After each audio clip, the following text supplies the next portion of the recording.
10 players, one manager who hasn't even officially started yet, and a dressing room that is already on fire.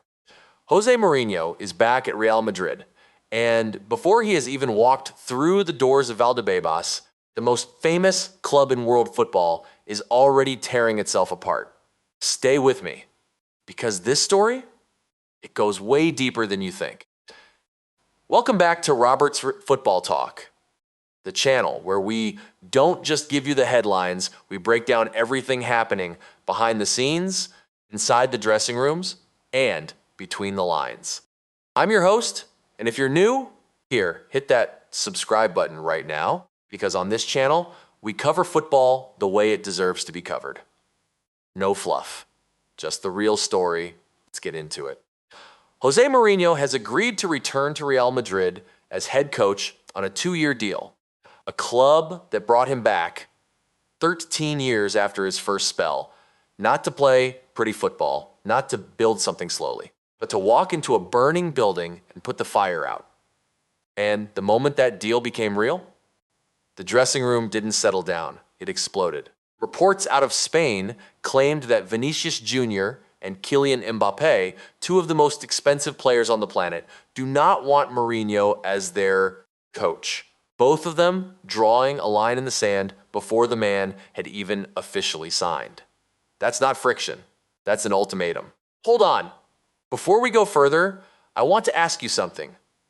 Do you think Mourinho is the right man to fix this Real Madrid dressing room? Drop your answer in the comments right now, yes or no. Let's see what the Roberts Football Talk community thinks. Now let's talk about the list. Reports say Mourinho is ready to allow 10 Real Madrid players to leave the club once he becomes manager. And this isn't just squad fillers and rotation players. These are names the Bernabeu faithful have been singing for years. According to journalist Ramon Alvarez de Mon, Mourinho has drawn up a list of 6 players he does not plan to count on: Raul Asensio, Fran Garcia, Dani Ceballos, Eduardo Camavinga, Franco Mastantuono, and Rodrygo goes. But that's just the start. Portuguese outlet Record claimed Mourinho will also sanction the departures of goalkeeper Andriy Lunin, full backs Fran Garcia and Ferland Mendy, midfielder Dani Ceballos, and striker Gonzalo Garcia. Add Vinicius Jr. to that conversation, and the number climbs toward 10 faster than anyone the club wants to admit. SBN sources said there is now a climate of uncertainty and tension at Valdebebas. Staff are looking over their shoulders. The coaching team, the medical staff, the back room, everybody is waiting. And the man hasn't even officially started yet. If you're finding this breakdown valuable, do me a favor, subscribe to Robert's Football Talk and hit the bell. I cover stories like this every week, and you do not want to miss what's coming next on this channel. So how did the world's most famous football club arrive at the summer of 2026? With its dressing room in open revolt? You have to go back to before Mourinho was even confirmed. Madrid finished second to Barcelona in La Liga. They were eliminated in the Champions League quarterfinals. That's 2 consecutive seasons without a major trophy. For Real Madrid, that is nothing short of catastrophic. But the results on the pitch were almost a sideshow compared to what was happening off it. Aurelien Tchouaméni and Federico Valverde were heavily fined following a dressing room row that ended with Valverde going to hospital with a head injury, diagnosed with cranioencephalic trauma, and ruled out for 2 weeks. A Real Madrid player went to hospital because of a fight with his own teammate. And then there was the Mbappe situation. An online petition calling for his exit reportedly attracted more than 73 million signatures. Let that sink in. 73 million people signed a petition to get rid of the man Florentino Perez paid PSG over 180 million euro to bring to Madrid. That's not a disgruntled fan base. That's a war. It didn't stop there. Defender Alvaro Carreras was involved in a separate incident with Antonio Rudiger. Multiple fights, multiple confrontations. A dressing room that had essentially stopped functioning as a unit. And to make things worse, someone inside that dressing room was leaking every single story directly to journalists. Reports suggest interim manager Alvaro Arbeloa suspected that Dani Ceballos was the source of those leaks. So not only were players fighting each other, someone was feeding those stories to the press. The level of dysfunction was total. Honestly, I want to know what you think. Who do you blame more for this Real Madrid chaos? The players, the board, or the previous managers? Tell me in the comments. This is exactly the kind of debate I love on Robert's Football Talk. Now here's where it gets really interesting. Mourinho didn't just agree to come back, he came back with conditions. Spanish outlet Diario AS reported that Mourinho laid out a series of strict demands, including one that tells you everything. He will not accept any interference from the squad in regards to his selection. Translation? Players at this club have been calling shots they shouldn't be calling.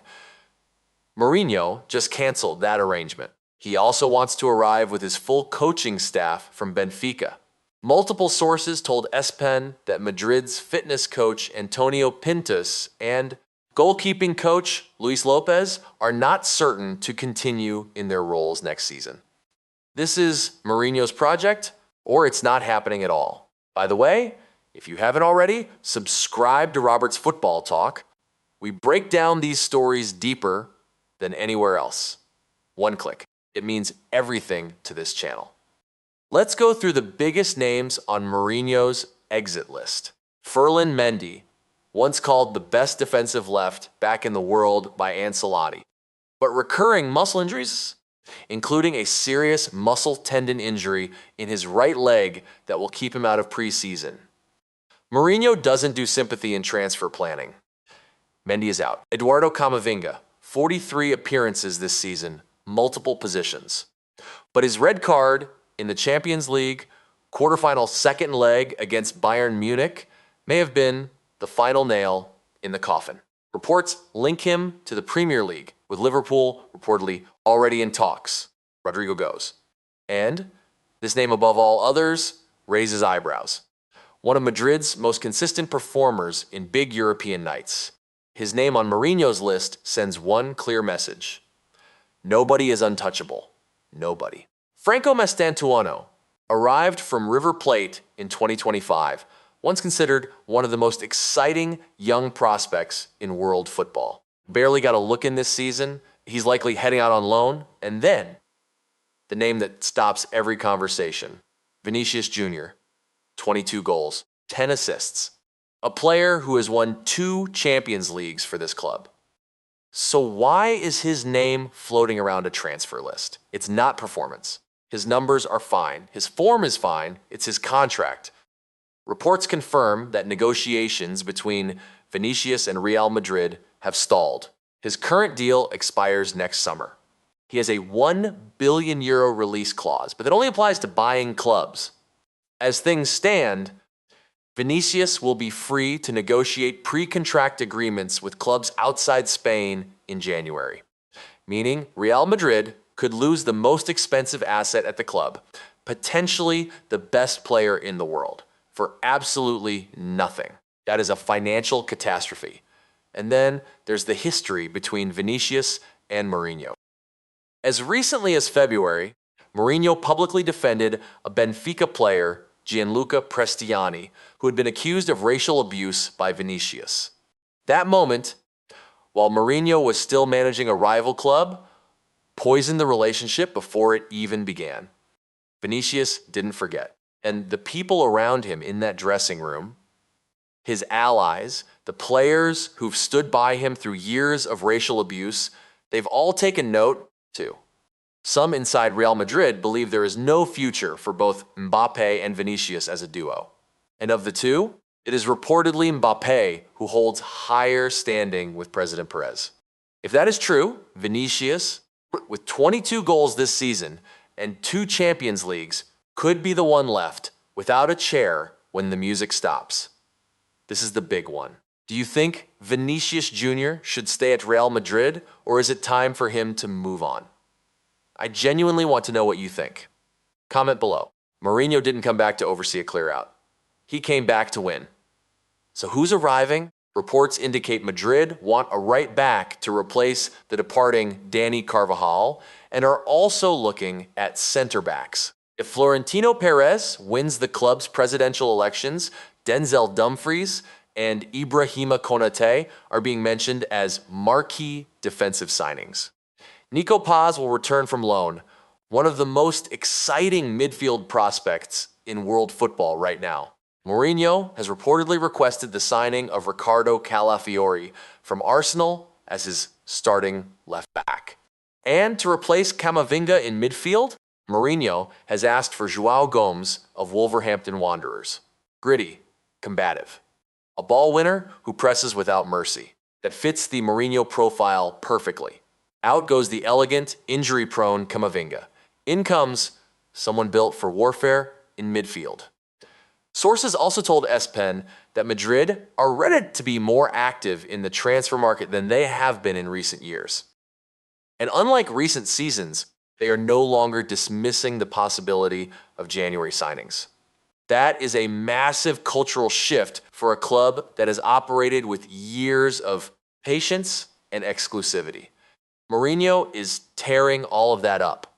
We're getting close to the end of this breakdown, and if you've made it this far, you clearly love football the way I do. Subscribe to Robert's Football Talk, share this video, and let's keep growing this community together. Here's the real question hanging over all of this. In 2011-12, Mourinho's Real Madrid broke La Liga records. Most points, most goals, best goal difference. One of the greatest league seasons in football history. But his tenure ended in acrimony. He picked fights with referees, with opponents, and eventually with his own players. He described 2012-13 as the worst season of his career. His behavior had alienated a significant portion of the squad and the fan base. History has a way of repeating itself at the Bernabeu. Florentino Perez believes Mourinho is the kind of character who has the personality to sort out this dressing room once and for all. Not the prettiest football in Spain. Not the most progressive tactics. A man with enough authority to make 25 elite footballers listen and enough ruthlessness to remove the ones who won't. The players who stay will be the ones who embrace the new order. The ones who pushed back, who resist, who feel the club owes them something after years of service. They'll find themselves frozen out faster than they can pack their boots.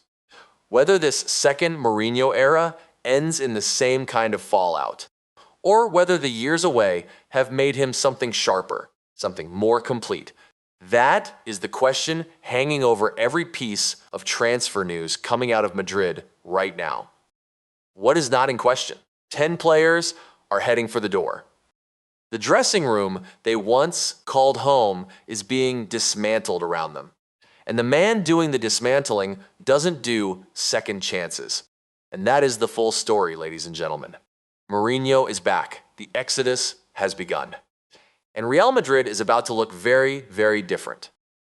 What do you think? Will Mourinho's second spell be a triumph or a disaster?